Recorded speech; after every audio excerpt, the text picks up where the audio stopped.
And it's going to be on Brooklyn. It's got to be my first bottle that I purchased from them. This one actually has a soft spot in my heart because this is my favorite Bond Number 9 fragrance. It's actually one of my favorite fragrances of all time. It would probably make my top 10 for sure. So as far as this review goes, as far as YouTube goes, nobody has even peeped about Brooklyn at all except for little old me. Every other reviewer has just completely ignored this fragrance. You know, they went to New Harlem, Bleecker Street, Wall Street, Shea Bond, Riverside Drive, all the heavy hitters in the Bond Number 9 repertoire. It probably has been reviewed on YouTube. It's getting a lot of love on bass notes, and this one's just like Mr. Underrated. So I'm happy I'm the first one to review it. Exclusive. If you don't know what I'm doing there, this is me trying to put like a little banner here. It says exclusive. If I had any computer skills, there would actually be something in writing. So as far as this fragrance goes, I'm really excited about it. It's my first bottle. I got like a year ago. Don't get me wrong, this is not my only Bond Number 9. I have several bottles from them. I've tested the heavy hitters, and this is still my favorite. This is, you know, my niche bottle. Everybody has their own, and this is mine. This is like my Le Male of niche fragrances. It works amazingly on my skin, and I love it. Now, as far as lack of reviews, base notes, same thing. There's, I think, 15 total written reviews on Brooklyn. A lot of them not favorable. That's fine. It's just underrated. So let's take a look at the bottle. The presentation, this is what got me into Bonds. When I saw this bottle for the first time, I was like, yes, this warrants a purchase with bottle alone. And the juice was good too, so it was like a double knockout. So as far as the bottle goes, I think this is a sexy bottle. It looks good against all my other bottles.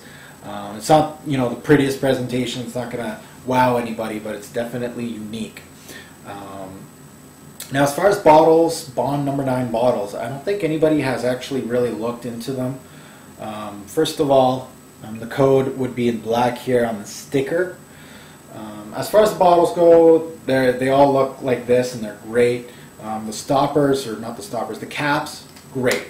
They fit well, they do their job.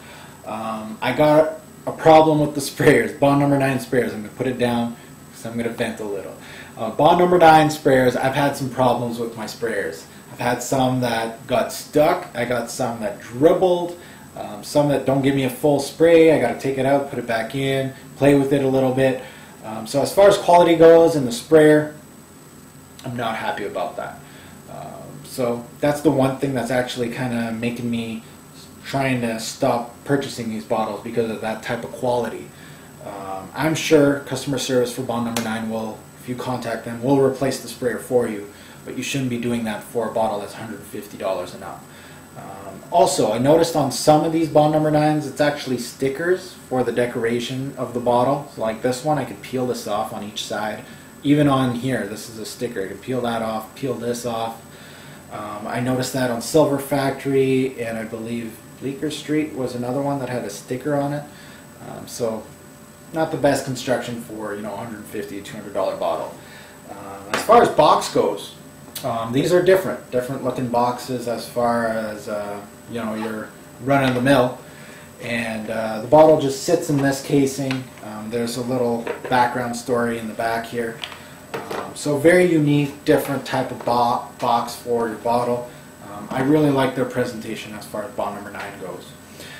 So Brooklyn comes in two sizes, bottle sizes. The standard's 1.7, 3.4. For a little bottle, you're going to pay around $150, and for this guy, the 100 ml, you'll be looking around $220, $230. American, of course. Always shop around. With Bond Number 9, you can actually find them cheaper on FragranceNet, on eBay. You can find them anywhere for much cheaper. Also, they're retailers. Sometimes they have like you buy 2 bottles, you get a free tester. They did that a few months ago. A lot of people on YouTube took advantage of that. So just look around, shop around on Bond Number 9s. There's a difference in price. As far as concentration goes, Brooklyn is an EDP, an eau de parfum stronger concentration. When this one got released was 2009, so it's a fairly new fragrance. It is a woody oriental fragrance, so you're thinking more fall and winter when you're looking at woody orientals, but this one actually played a trick. It's a little more versatile. As far as Parfumier goes, we got Laurent Lagarnac, and we got the founder, Larissa Ram.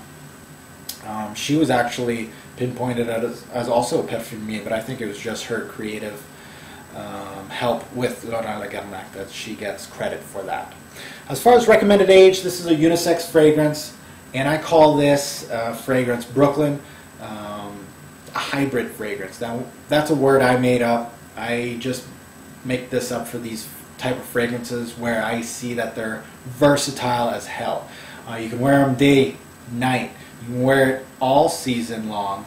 As far as age goes, topic at hand, any age can go. There's some notes in here for younger folks like myself, and for 40, 50-year-olds, there's some woods in here. There's some spice in here, so you'll make you happy that you'll like this fragrance, and there's some young type of notes in here that'll keep the youngins happy.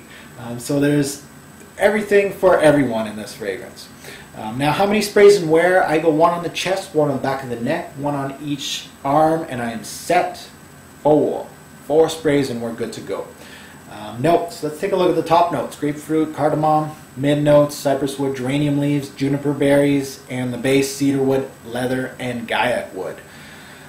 So as far as the notes go, we've seen it all before. These notes we've seen before. All of these notes in other fragrances. So a lot of people hate this fragrance because of that. I've smelt this before. Maybe not in this combination, but you smelt it in other fragrances, the specific notes. For me, what do I get with Brooklyn? I really get an unusual mix of citrus and woods, and they go head to head in this fragrance. They go back and forth. If you enjoy green scents, this one might be for you. I really felt there was 3 main elements in this fragrance. There was your woods, green, and some freshness with the citrus and the grapefruit. So it really starts off with a hit of grapefruit, citrus mixed with some cardamom, which made it really a bright, citrusy, and woody start to the fragrance with a little sprinkle of spices. I also had in the background a little bit of leather. Now, also, when that kind of faded away, then the cypress wood comes out, the juniper berries come out, and that's basically, your meat and potatoes of this fragrance. Juniper berries, cypress wood, and the grapefruit actually stuck around. Now that's really crazy because I've never seen grapefruit stick around this long. Usually they go like in a wink, right? The grapefruit smell. And this is one thing why you would hate this fragrance. If you don't like grapefruit, you're not going to like Brooklyn. If you don't like woods, you're not going to like Brooklyn. So you got to watch out what you like and what you don't like. As far as the grapefruit goes, it sticks around much longer in this fragrance than I've seen in any other fragrance that I've tried yet. Now, as far as the heart goes, of course the juniper berries and the cypress wood take full effect, but the grapefruit is still there, hanging around for dear life. Then it moves into a fresh, woody green geranium heart, and then you still get woods, and you do get woods from start to bottom with this fragrance. And the base, I really missed the leather in the base. I was like, yes, leather and gaiac wood. I cannot wait for this fragrance to end and see what I get. No leather at all. I had it at the start. It was peaking a little bit, and then it went away. I was like, oh, come on. So I wish it would have showed me more at the end, but the woods at the end was real nice, good finish, and really from start to end, I really enjoyed Brooklyn. This is why it's one of my favorites of all time. As far as woody fragrances go, this is a much crisper presentation than most. It almost felt like there was either some sort of freshness hanging on with the woods, citrus, grapefruit, some greenness to it. Really felt like it was bright fragrance all the way through, but with some robustness during the whole journey, which made this great for an all-season fragrance and a signature scent. So the woods present you with a little bit of dryness. The citrus and grapefruit kind of gave you that crispness, and it was really edgy because both of them were going head to head, and it's not like the woods really overwhelmed the citrus, which usually that's what happens. So I will agree. A lot of haters out here are going to say this is a really weak presentation of a woody oriental fragrance. Yes, I will agree. This is a weak presentation. You know, when you think woody oriental, you're thinking Gucci Puram 1 blows this thing right out of the water for winter fragrance. Definitely. But this is a hybrid fragrance, which makes it way more wearable, way more versatile. You are not going to be wearing Gucci Puram 1 in the middle of the summer. Maybe you will, but I wouldn't. But I will with this because it does have that brightness to it. So it's a great everyday businessman. I could see a businessman looking for a signature scent every day. What am I going to wear in my suit? Type of fragrance. This is for you. So as far as this being a unisex fragrance, I'm going to say this is tippy-toeing more into the masculine field than the feminine field of things. I've detected no sweetness. I detected no florals in this fragrance. So it's more of a masculine fragrance that women could love, especially if they're the type of women that like men's fragrances a little bit more.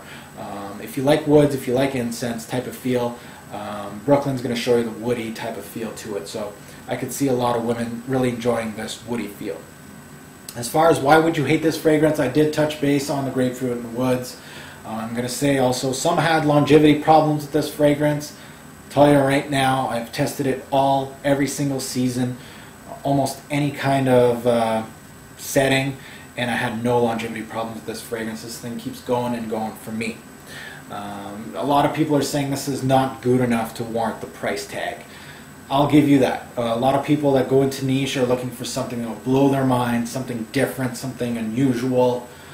If you're looking for that, don't look at Brooklyn. It's not going to do it for you. This is more for someone that's looking for a signature scent. You want to drop some money on something that's going to last, it's going to project, and it's going to be great for all seasons, day, night, suit, t-shirt. Good enough. As far as one word to describe this fragrance, I would have to say versatile. I can't say it enough. It's a versatile fragrance. As far as bottles go, I felt a little bit of Burberry the Beat in this one. Without the pepper, of course, the huge blast of pepper. This one has a little more woods, a lot more fruitness. Also, there was Déclaration by Cartier, a Jean-Claude Elena fragrance. Take a look at that one. It might be around what you want to look into Brooklyn. As far as buy, try, or pass, for me, this is I don't even have to think twice about it. This is going to be a buy for me.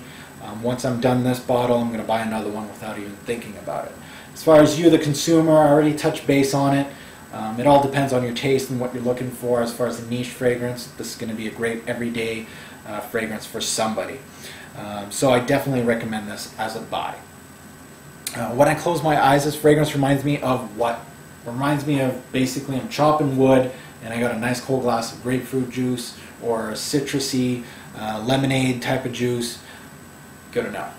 Just lots of woods, a lot of citrus. Of course there's the juniper berries, but definitely citrus and woods. As far as best time to wear this fragrance, best time for me is in the middle of fall, daily wear, going to work, going for a walk, outside, raking leaves. Brooklyn, man. Brooklyn. So this is my review on Brooklyn by Bond Number 9. Highly recommended from me. This is one of my jewels. One of my at least top 10 at least. So check it out. If you're interested, check it out. Let's get to the rating system and see how this guy does. And as far as projection goes, I gave it an 8 out of 10. It did project great on my skin. It's not the biggest balm out there, but it definitely did not stick to the skin. As far as longevity goes, I'm going to give it a 9 out of 10. I got 7 to 10 hours on any given wearing, on any given season or setting. As far as versatility goes, this is where it shines. 10 out of 10, awesome versatility. Season, spring, summer, fall, winter. Great for any kind of daily or night type of event. As far as overall smell goes, I'm going to give Brooklyn a 10. I really enjoyed this juniper berry, cypress wood, grapefruit mix. It was great. Overall, I'm going to give Brooklyn a 9 out of 10. One of my jewels in my arsenal.